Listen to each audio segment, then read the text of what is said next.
शादी के सामानों का बिज़नेस कैसे करें जानिए इस वीडियो में। दोस्तों शादी का सीज़न साल में 2-3 बार तो आता ही है। शादी के सामानों की काफ़ी लंबी रेंज है, इन्हें कई कैटेगरी में बाँटा गया है। एक कैटेगरी के अंडर में हज़ारों सामान आते हैं। ऐसे में आप इस बिज़नेस को करके एक ही सीज़न में लाखों की कमाई कर सकते हैं। दोस्तों वैसे तो शादी के सामान का बिज़नेस करना आसान नहीं है। इस बिज़नेस को स्टार्ट करने से पहले इस पर अच्छी रिसर्च करनी पड़ती है। अच्छी जानकारी हासिल करनी पड़ती है और इसीलिए आज भी इस बिज़नेस को करने वालों की संख्या बेहद कम है। इ इस यदि देखा जाए ना तो शादी के सामानों से जुड़े जो बिज़नेस करते हैं, वो आपको इनकम के तौर पर अगर देखें तो हर साल वो अच्छी इनकम करते हैं और या कमाई जो है साल दर साल उनकी दुगनी होती जाती है, बढ़ती ही जाती है। शादी-विवाह से जुड़े सामग्री की काफ़ी लंबी रेंज है, जैसा मैंने आपको पहले ही बताया वीडियो में, इसके कई कैटेगरी हैं और एक-एक कैटेगरी में कई-कई लंबे-लंबे लिस्ट है सामानों के।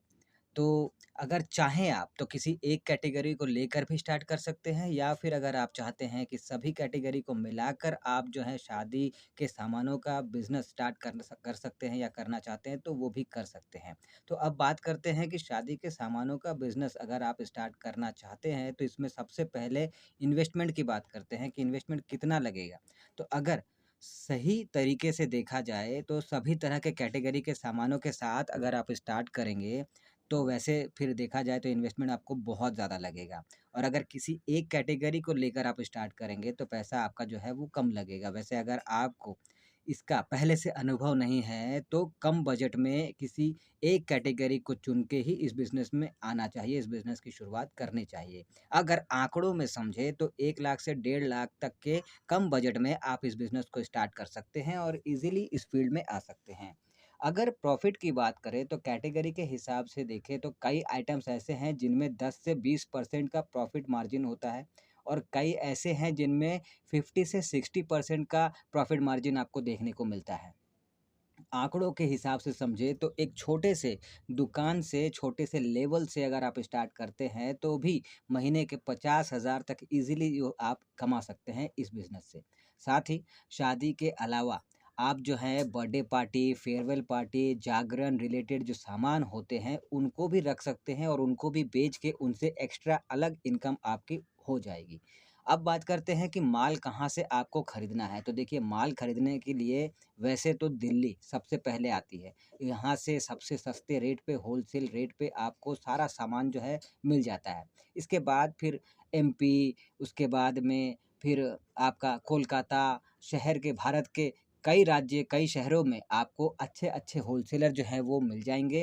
अच्छे रेट पे आप जो है वहाँ से माल उठा सकते हैं। साथ ही आप जिस जगह पे रहते हैं, जिस शहर पे रहते हैं, जिस राज्य में रहते हैं, आप चाहें तो अपने उसी एरिया के होलसेलर से डील करके आप वहाँ से भी माल जो है खरीद सकते हैं। आप चाहें तो ऑनलाइन से भी आप जो है माल खरीद सकते हैं।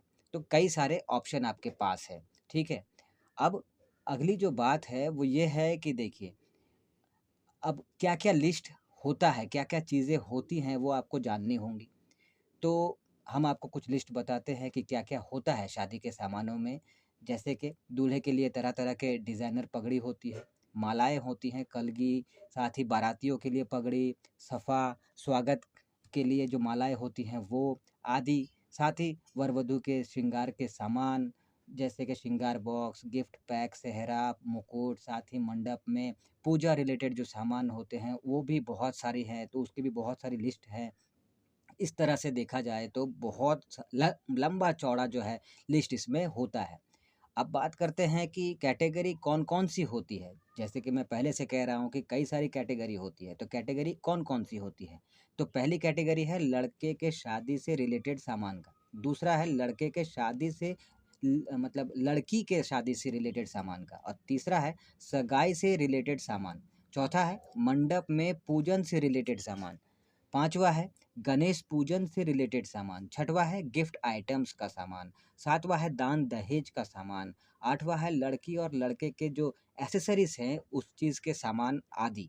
तो ऐसे कई कैटेगरीज़ हैं और उनमें कई लंबे-चौड़े लिस्ट हैं सामानों के, तो आप जो है इसीलिए इसकी अच्छे से जानकारी आपको प्राप्त करनी होगी, जानकारी हासिल करनी होगी और उसके बाद जो है किसी एक कैटेगरी को चुन के छोटे लेवल पे कम इन्वेस्टमेंट में आप इस बिज़नेस को शुरू कर सकते हैं और जैसे मैंने शुरुआत में कहा था कि 2-3 बार शाज़ी शादी का सीज़न जो है वो साल में आ ही जाता है, तो आप जो है पहले ही सीज़न से अच्छा इनकम करना शुरू कर सकते हैं।